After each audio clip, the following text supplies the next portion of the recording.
Sono 563 i comuni veneti e il sindacato pensionati della CGIL si è preso la briga di analizzare i dati di tutti, uno per uno, dall'andamento demografico a quello dei redditi, dai finanziamenti in arrivo dallo Stato alle tasse locali, e quello che emerge è che da quando c'è il federalismo fiscale, cioè dal 2009, da Roma la cifra in arrivo in Veneto si è pressoché dimezzata, di conseguenza sono aumentate le tasse locali, l'IRPEF del 70%, IMU e Tasi del 40%, una scelta obbligata per i comuni. Non hanno fatto altro che aumentare in particolar modo l'imposizione fiscale, cioè praticamente tutto quel taglio è stato recuperato attraverso un aumento consistente della pressione fiscale a carico dei cittadini veneti. Dall'indagine emerge anche che 2 contribuenti su 5 dichiarano meno di 15.000 euro lordi l'anno. Questo vuol dire che implica un problema di redistribuzione della ricchezza nel territorio, ma questo vuol dire non solo che la fascia di povertà aumenta, ma come dire mette in crisi anche il sistema economico perché non alimenta la domanda interna di cui noi abbiamo tanto bisogno per far riprendere, come dire, la nostra economia.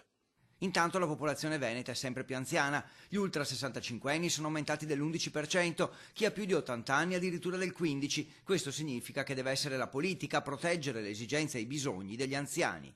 Per il sostegno a politiche di invecchiamento attivo, ma anche a ragionare sugli interventi necessari per